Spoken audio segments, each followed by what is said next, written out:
Barliq hamdu sana va maqtashlar olimlarning parvardigori Allohga xosdir. Go'zal durud va salomlar payg'ambarimiz Rasululloh sallallohu alayhi va sallamga bo'lsin.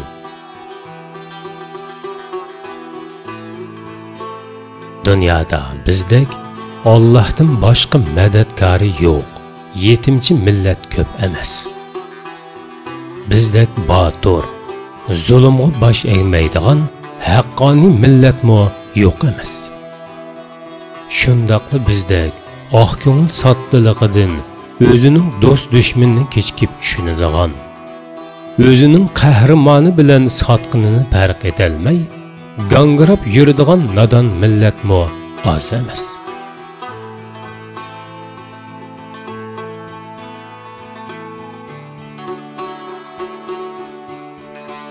Ammo azaldan nohaqchilikka qarshi turish, adolat barpo qilish, haqqoniyatga ovoz qo'shishni dinni, milliy va insoniy adab axloqlar qatoridan, balki odamiylik majburiyatlarining jumlasidan deb bilgan ajdodlarimiz qulluqqa va mustamlikka hech qachon tiz bukmadi. Toki haqqoniyat o'z o'rniga chiqmoqcha, zulm va nohaqchiliklar butunlay yo'qolmoqcha, bu xil kurashlar mangu to'xtab qolmaydi. Biz yiroq o'tmishimizni qo'yib turib, yaqinqi 60-70 yillik tariximizga qaraydigan bo'lsaqmi, har qanday qonliq bostirishlarga bosh egmay, zulm va istibdodga, mustamlika va qulluqqa qarshi elib berilgan talayligan jihodi va inqilobiy kurashlarimiz tinimsiz davom qilib keldi. Ikkinchi dunyo urushidan keyingi mustaqillik ko'rishidimi eng dastlabki avangardlardan bo'ladigan ham dunyo bo'yicha tunji islom jumhuriyati qurolgan qahramon xalqimiz atrofimizdagi barliq dushmanlarini hayron qoldirib, o'zining shonliq obrazini namoyon qila olgan edi. Turli va mo'l boyliqqa to'lgan bepoyon Turkiston zaminining haqliq egilari, buyuk va komil madaniyatning munavvar sohiblari bo'lgan xalqimizdan tahdid his qilib kelayotgan dushman qora niyat ro'z cho'shqilari bilan Xitoy zolimlarining til biriktirib elib borgan planliq suiqasdi natijasida butun Turkiston xalqi talon-taroj qilinib, G'arbiy Turkiston Rus zo'magarlarining, vatanimiz Sharqiy Turkiston bo'lsa, tajovuzchi Xitoylarning mustamlikasiga tushib qoldi. Hali to'xtamay isyon ko'tardi, inqilob qildi, ilmi ham qilyotdi. Bu jarayonda o'zining g'ururi va nomusini qo'g'dash, vijdoniy burchlarini ado qilish, xalqimizning hurligi, xotirjamligi va ikki dunyolik baxt saodatini qo'lga keltirish uchun o'zligidan qo'zg'alib, qonliq badallar bilan tarix batlarida shonliq sahifalarni ochgan son-sanoqsiz mard mujohid qiz o'g'lonlarimiz, shir yurak qahramonlarimiz uzilmay chiqib turdi. Ularning issiq qonlari va jonlari badliga qo'lga keltirgan shonliq natijalari hiligar shu niyatlarning oldam holsiz tushib ketgan bo'lsa-mu, ularning ish izlari xalq qalbidan va Allohning rahmat nazaridan mangu tushib qolmaydi.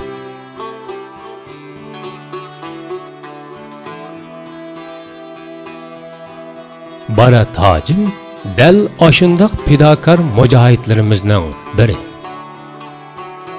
Afsuski, barliq erkinliklardan mahrum qoldirilgan, ta'lim tarbiyada monopol qilingan sho'rpeshoni xalqimiz matbuot, axborot va tashviqot sohalarida yolg'on yovdoqlar, besim va tahdidlar bilan qattiq tunjuqtirilganligi sababidan eng esil va munavvar haqiqiy xalqparvar va vatanparvar qiz o'g'lonlarimiz hiligar Xitoy zolimlarining g'arazlik va maqsadlik holda nomussizlarcha to'qib chiqqan turli tuhmatlarning qurboniga aylanib nahaq zulm chekayotmoqda, xo'rlanmoqda, nafratga qolmoqda. Vaqtsiz xazon bo'lgan mujohidlarimizning o'lgilik ish izlari asta-asta unuttirilmoqda.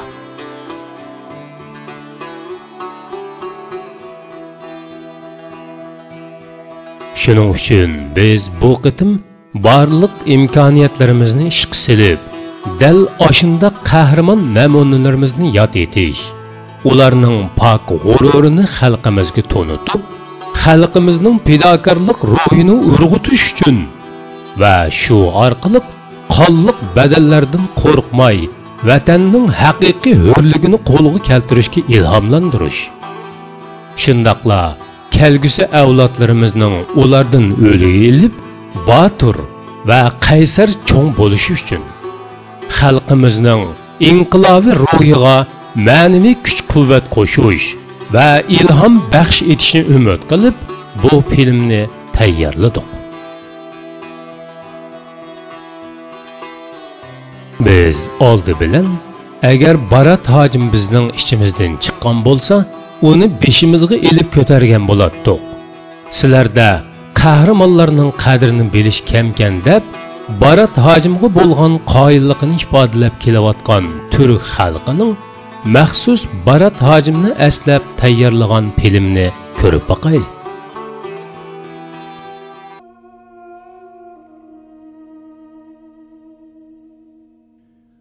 Barat Hacı Allah'a kavuştu.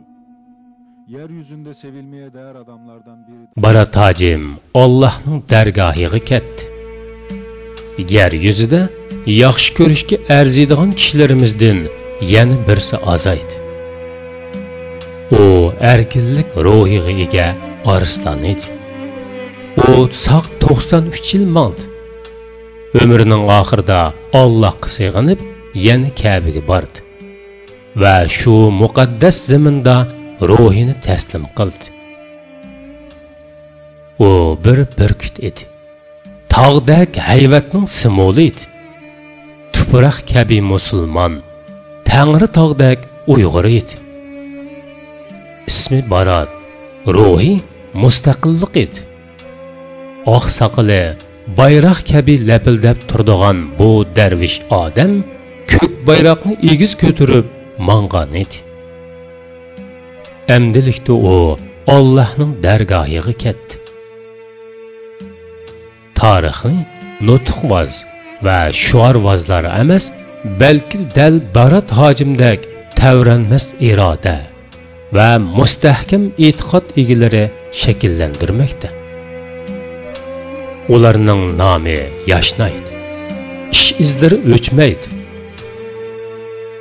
Ana, tug'ilgan bovoqlardan yangi Barat hojilar maydonga kelmoqda. Chunki Barat hoji to'polonchi emas, zo'migar emas, balki bir butun millatning haqqoniy ozodligi uchun, insoniy hurligi va adli adolati uchun tinmay kurash qiluvchi mujohid inson. Shuning uchun undaqlarning izi o'chmasin, haqqoniy kurashlari davom qilsin.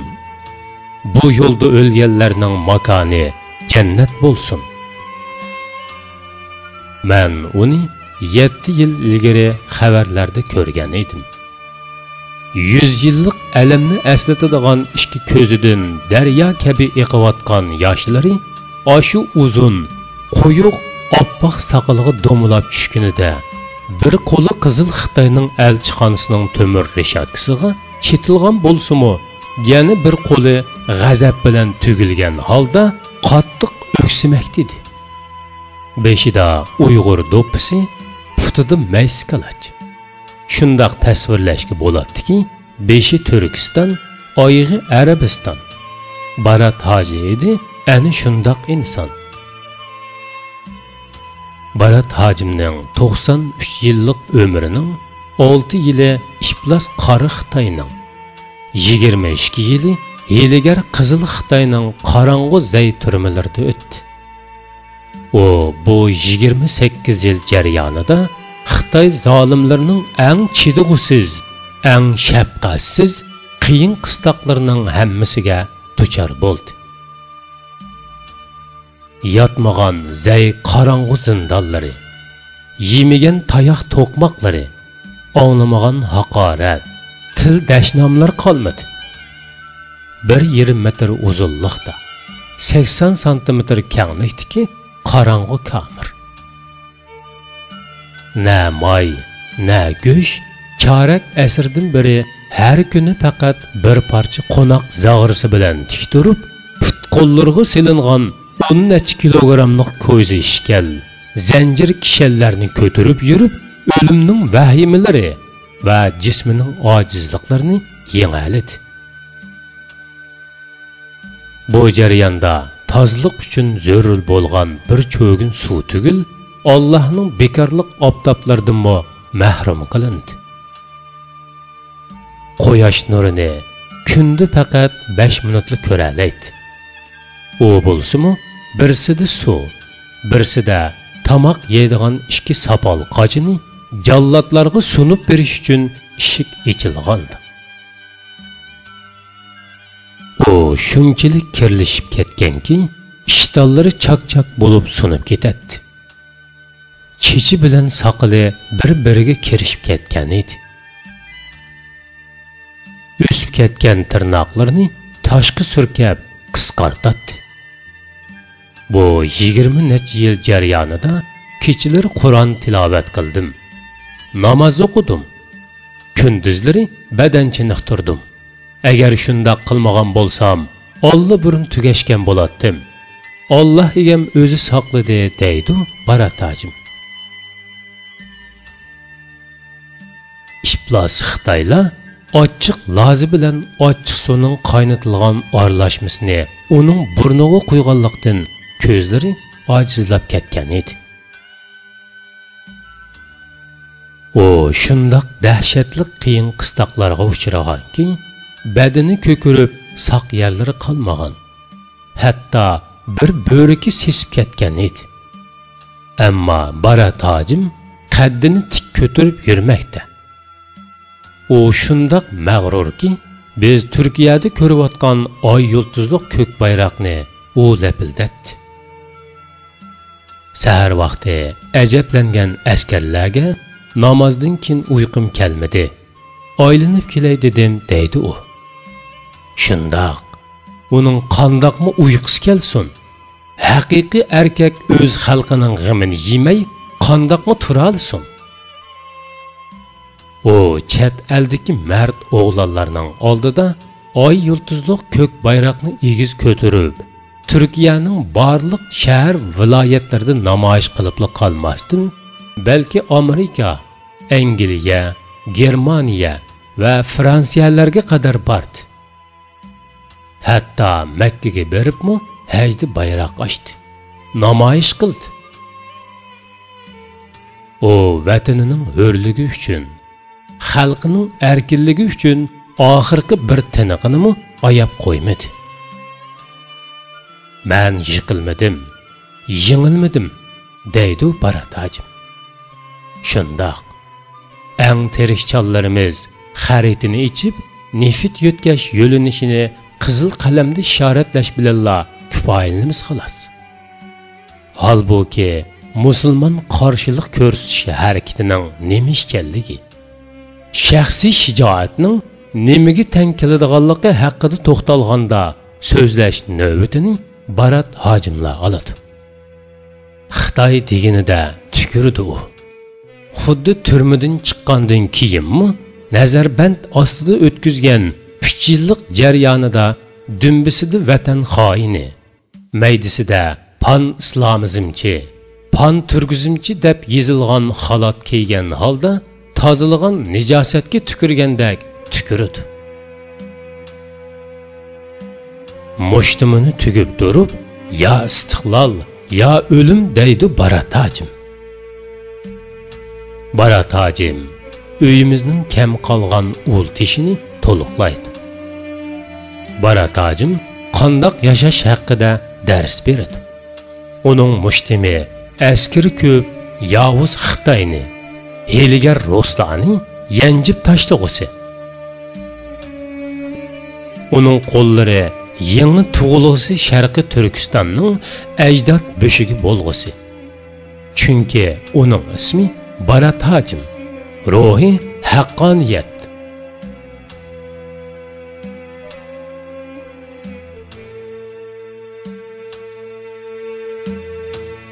Mana bu Türkiye musulmonlarining Barat hacimga bergan bahosi. Amaliyotda bular uning hayotining nihoyatda oz bir qismi. Shunda ular uning riyodan saqlanish uchun yo'shirganlarini, duch kelgan qismatlarning ko'pligidan unutganlarini, boshqalarga so'zlab tushundirib bo'lg'isiz piyg'amlarga sabab bo'lgan o'z qavmining nafsoniyatchi mal'unlari tarafidan yetgan aziyatlarni ular nadimi bilsin. Shundaqdimi biz qilolmagan, balki qilishni xohlamagan ishni ular qildi. Biz son-sanoqsiz qahramonlarimizning shaxsiy tarixini, ish faoliyatlarini tanishtiradigan bundaq biror hujjatli film chiqarib boqmadik. Natijada haqiqiy qahramonlarimizning simosi xunuklashdi. Gavdalik ish izlari, ulug'var g'oyalardan yug'urilgan ruhi nihoyatda tezla unutildi.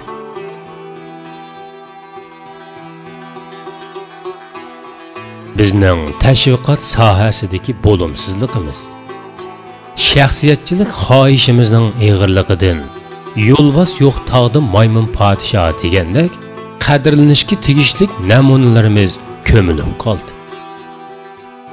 Barat hacim vatanning yaqinqi zamon mustaqillik kurashlariga bevosita qatnashgan.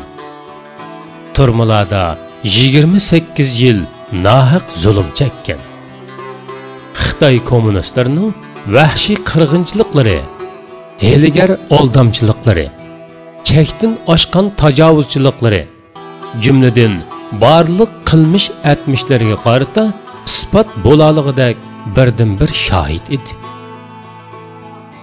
Afsuski Barat hacim Allohning dargohiga ketdi. Shunda uning bilan qalbidagi barliq orzu armon, dard alam, arzu shikoyat va g'am qayg'ulari birga ketdi.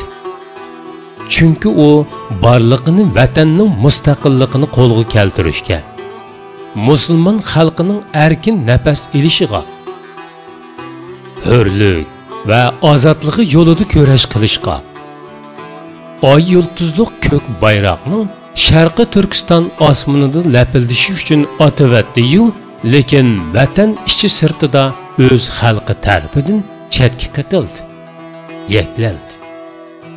Bo'libmi chet elda nafsoniyatchi g'ojamlar va atalmış saxta da'vogarlar oldida eng ig'ir haqoratga uchradi. Hatto kasal bo'lib yetib qolgan chog'larda egi choqsiz tashlandi. Barlig'ini xalqi uchun beg'ishlagan bir fidokor azimat mushundoq chog'da insonparvarlik yuzidan bo'lsa-mu yemak ichmak bilan ta'minlanish u yoqda tursin, hatto yotoq uydimi haydaldi. Nima uchun? Zodi nima uchun? Nihoyat aniqki Xitoy kommunistlari bir tarafdan vatan ichidagi haqiqat axborotlarini kontrol qilib, yolg'on uchur tarqatsa, yana bir tarafdan vatanning ichi sirtidagi ba'zi kishilarni setib oldi. Hatto ba'zilar o'z-o'zini sotdi. Texmi yomon bo'lg'uni shuki, atalmış vatanparvar, xalqparvar, da'vogar siyoqiga kirib olgan soxta makkarlar Xitoy zolimlar bilan til biriktirib, mustaqillik da'voyimizni burmiladi.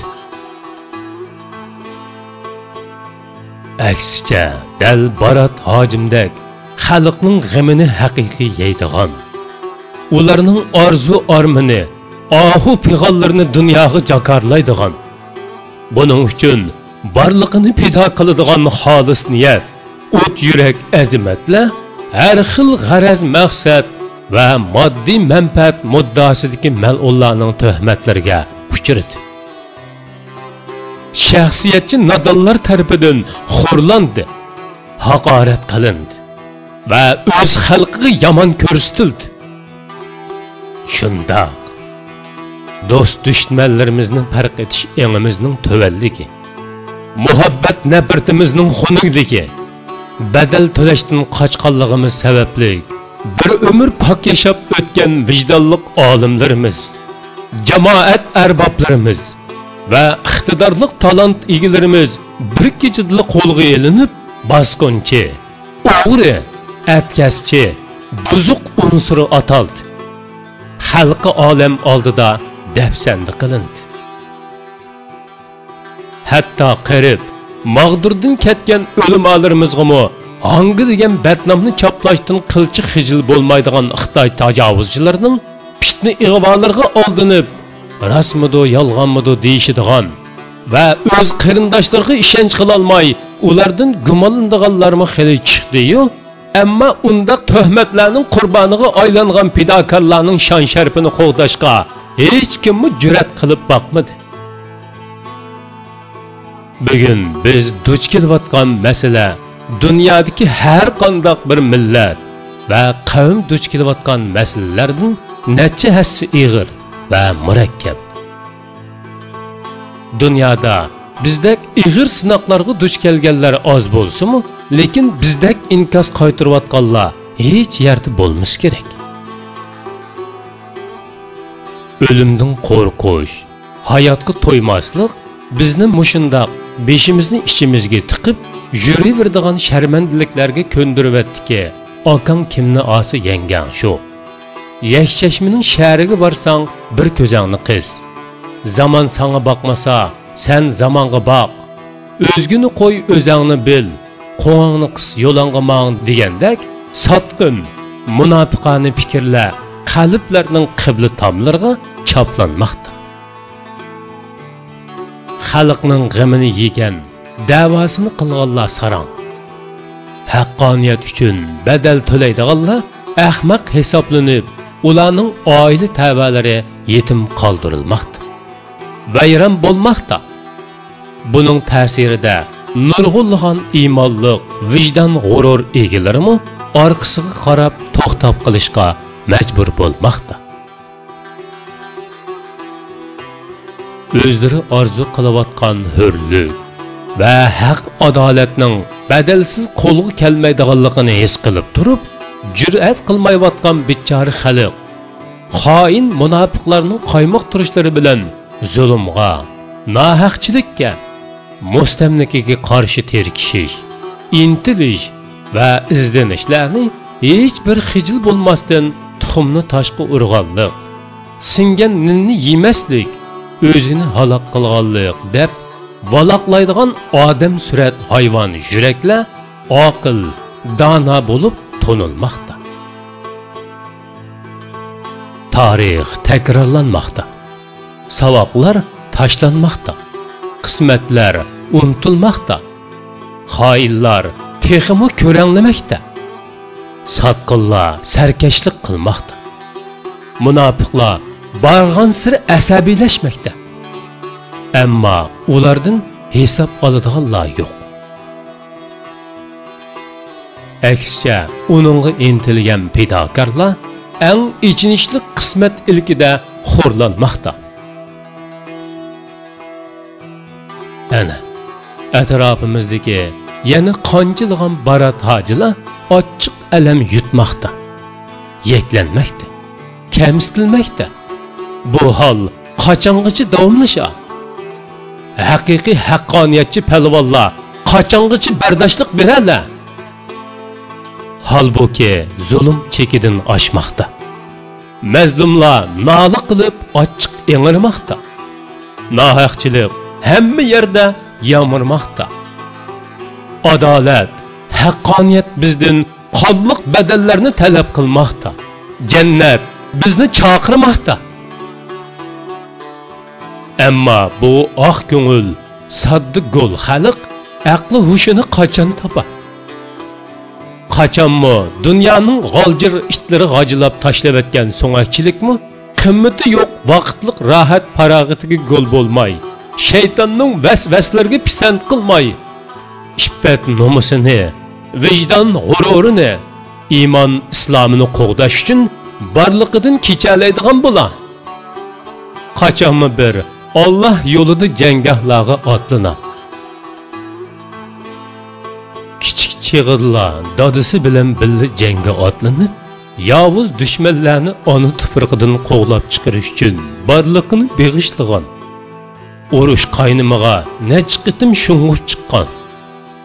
Oz vaqt bo'lsa-mu, mustaqillikning ta'mini tetigandan keyin Hilgar dushmanning odam qalbidan chiqqan qiyin qistoqlari ostida o'tkazgan necha 10 yildan keyinmi o'zining haqqoniy yo'lidan qat'iy bo'shashmay, dushmanning yuragiga nashtar bo'lib sanjilalagan bu shonliq mujohid, milliy qahramon, kurash obidimiz Barat Hajim zulmga uchirg'ichi barliq musulmon ummatining egilmas sunmas irodasi va bitmas tugimas g'ayrat shijoatining namoyandasi va zarracha mehr shafqatga muhtoj bo'layotgan millionlarcha mazlumning qalbida umid uchqunlari paydo qiluvchi o'chmas gulxan bo'lib qolgusi.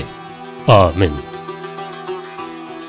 Shundoq uningdek qahramon fidokorlar mangu tiz bukmaydi, mangu bo'yin egmaydi, mangu tugimaydi. Ular mayli qancha ig'irchiliklarga duch kelmasin, mayli qanchalik badallarni beribmi hech nimaga erisholmay dunyodan kessin. Chunki ularning ko'rishi haqqoniy ko'rish, da'vosi yo'lliq da'vo, nishoni Allohning roziligi, axloqi sunnati Rasululloh, da'vosi la ilaha illalloh, g'ururi vijdoni Allohu akbar. Shunga ular mangu g'olibdir. Ularning dunyoligi shon sharaf, oxiratligi ostidan o'stanglar eqib turadigan jannatlardir. Shak shubhisizki eng cho'ng ziyon tortquchilar yana zolimlar va ularga nodonlarcha agashgan, ularning dibg'i usul o'ynaydigan qo'lchamoqchilik, yaloqchilik bilan o'z qavm qarindoshlarining har ikki dunyosini nobud qilgan ahmaq g'olchilardir. Munofiq, xoin, sotqinlardir. Oxirida hammaylarga shuni tavsiya qilmoqchimizki, qahramonlar xorlanmasin.